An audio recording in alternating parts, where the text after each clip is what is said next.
Thank you for the honor of this invitation to give my own little contribution. But I will use this opportunity to tell a little story. In 1995, a team of soldiers, policemen, and DSS visited my house in Kaduna. It was a journey that began and lasted for 4 years. I was picked up from Kaduna and brought to Lagos together with the late General Shehu Sani. From the airport, we were led to the DSS headquarters. There we met President Olusegun Obasanjo. Unfairly for the soldiers, they handcuffed me and did not handcuff Obasanjo or Shehu Sani. And Obasanjo looked at me and said, "Who are you?" I said, "I'm Shehu Sani." "Did you steal something? They are handcuffing you." I said, "I'm an activist." I was then the deputy chairman of Campaign for Democracy.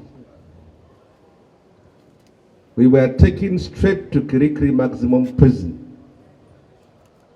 We stayed there without anybody saying anything to us. When we arrived at Kirikiri Prison, we were given our blankets and a plate of food. Obasanjo asked, "What is this for?" They say, "It's what you're going to use to cover yourself from mosquito, and this is the plate for you to eat." We were then moved from that to and allocated ourselves. When the armed robbers there saw Obasanjo, they started shouting, insulting, and naturally for those of us that are human rights activists, we were popular with inmates. And then I said, "Okay, you are a commander outside, this is where I also command. And now I have to talk to the inmates to calm down. No matter the grievances you have about Obasanjo, he is now an inmate." After we were kept in prison, we were then transported from the prison straight to a military tribunal. From the south, she'll be sent to another prison. That is how I found myself in Port Harcourt prison, which I've never even been to Port Harcourt at that time. So straight to Port Harcourt prison. I was in Port Harcourt prison when Kensaro was brought in and hanged. I can see them from the window. While I was in Port Harcourt prison, I wrote a letter to Nigerians. It was published. I was then removed from Port Harcourt prison, taken to Aba prison in Abia State. Kirikiri, Port Harcourt, Aba, Abia State. We stayed there until we had the news Abacha died and freedom came. After 4 years in prison. When we came out from prison, this is where my story is going to begin. Abdul Salam Abubakar invited all of us who fought for democracy that I am going to hand over power to a democratically elected government, and I want all of you, the freedom fighters, to come together and take over power. At that very time, Gani opposed it. 3 times he was inviting us, we even refused to answer his call. And he invited the politicians. He didn't even invite them, they were knocking at his door. After we decided to listen to him, we came and sat down. What do? We are just coming out of it. That is what the ANC in South Africa did. After the struggle, they took over political power. But after our struggle in 99, 98, 99, we made a fundamental mistake and said we are not going to cooperate with the military. Mike Ozekhome is sitting here, is one of those who oppose that we should not join. Gani opposed, Falana opposed, Olisa Obakoba all opposed. It was Tinubu who said, if we don't get in, who is going to be there? Sorry, distinguished, they are shutting down the camera. So. Yes. Yeah.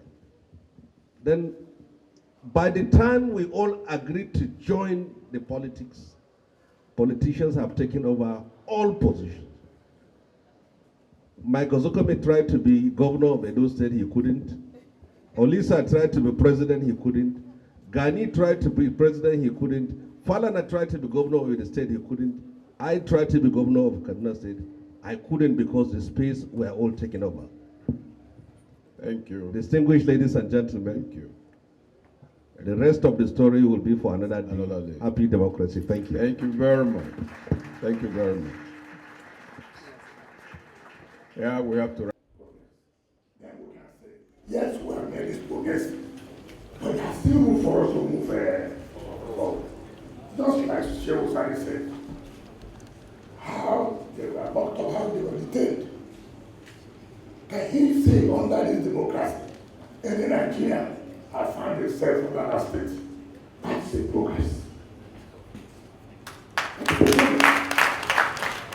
You see, we should not every time give the impression as if we have not made any progress as a country.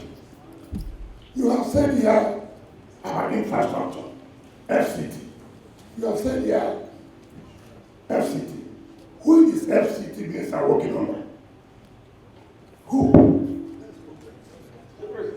Mr. President, which means he has the capacity to do those who can help him move the country forward.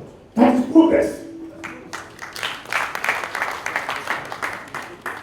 Mr. President knows that there is a problem. And that's why he said, he need hope agenda. Why did he say he need hope agenda? He knows that Nigerians have lost hope. And therefore, that they must work hard to bring back that hope to Nigeria. So it is not as if, Mr. President, don't sit down, let people not deceive you that Nigerians are suffering. Who does not know that Nigerians are suffering? That is going to be a story.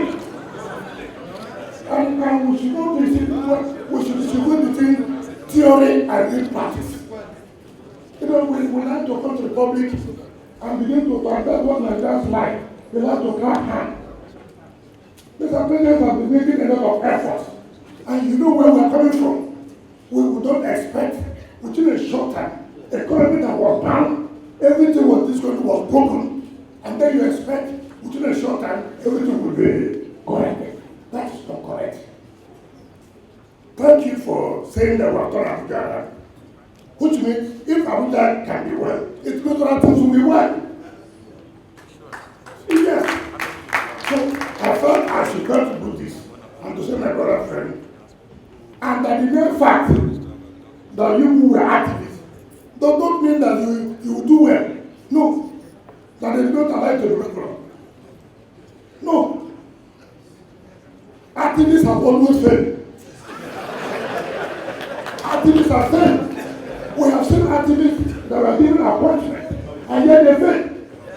When you were Senate, how did we perform? What was our performance as senators?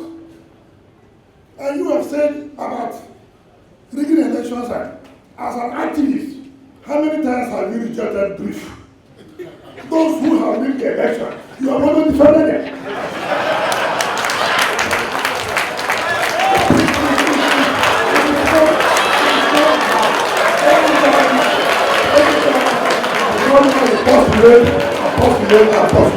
Thank you, and God bless you.